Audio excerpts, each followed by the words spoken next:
Seconds.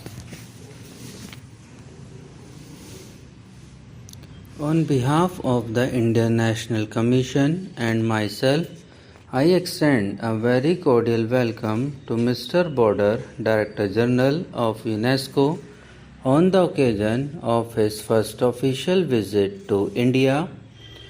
The welcome is greater as we have been expecting him since last year, and the disappointment felt at his inability to fulfill his engagement then has accentuated our pleasure in finding him in our midst today. We welcome him not only because he is the Director General of UNESCO, but also because of the personal contribution he has made both before and since he assumed that office towards the furtherance of peace through education. His work in rural adult education in Mexico won the appreciation of discerning critics all over the world.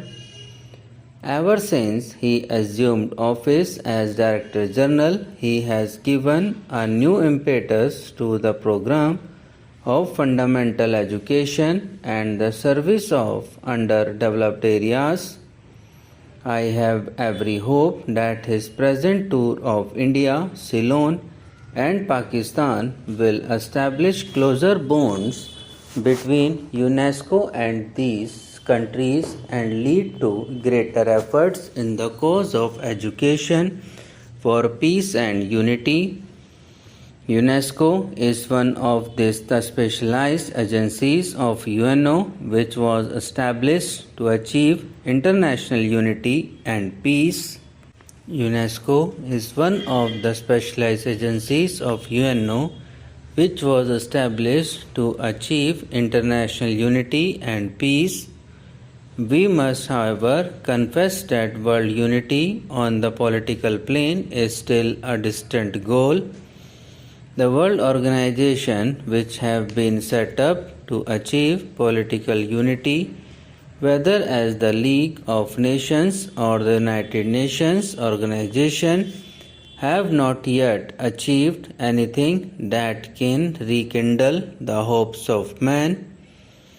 UNO founded to solve all political problems in a spirit of equity by remaining free from entanglement with power blocks is unfortunately itself becoming a victim of power politics. The conflicts between nations that formerly marked the field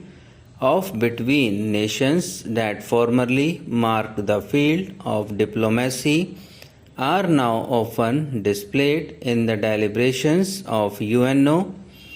How can we then hope that UNO will succeed in its aims unless it can disentangle itself from the fact of political groupings and judge all questions from the point of view of international justice and peace? While aware of the present shortcomings, India is nevertheless a staunch supporter for world peace is so precious an objective that we cannot give up instrument which offers even a remote hope of achieving it. And what instrument of world peace can there be other than UNO?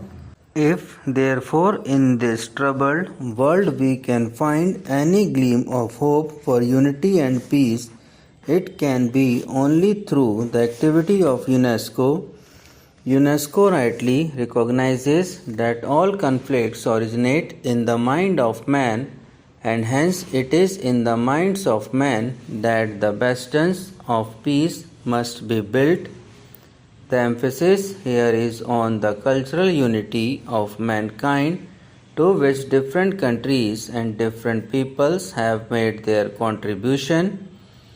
In UNESCO, one may therefore forget the clashes of take success and live in an atmosphere where representatives who oppose one another in UNO can cooperate in creative effort. I may cite as an instance the political differences which have divided our country from South Africa. India has rightly sought the help of UNO to remove discrimination and racial inequality that prevail in South Africa, but in UNESCO we find that the representatives of South Africa cooperate with the representatives of India in advancing the cause of education, science and culture. Education is basic to the creation of an atmosphere in which human beings can meet one another on a plane of friendship and equality, and we are particularly happy that the direction of UNESCO is today on the hands of one who has identified himself with the furtherance of these ends. Mr. Director General, you will perhaps agree with me that men and women of the present generation have been brought up in an atmosphere of such national exclusiveness that they cannot be expected to achieve world unity and world citizenship easily. They have been trained to think on lines which make it difficult to transcend the limitations of race, class, or nationality. If therefore we are to achieve world unity, and all agree that without such unity the future of man is dark, all our must efforts be concentrated to educate the future generations for world citizenship. If from their earlier days the children of today are trained to think of one another in terms of unity and brotherhood, they will, when they grow up, develop an attitude of mind in which the present conflicts will become unnecessary and unreal. I also hope, Mr. Director General, that you will agree with me that for achieving this end the entire method of teaching history and geography in school must be changed. Till this has been done, there can be no hope of achieving a real unity of purpose among the peoples of the world, and without such unity there can be no world citizenship. The way in which we teach history and geography today very much militates against this objective. Subscribe now and press the bell icon. Never miss an update.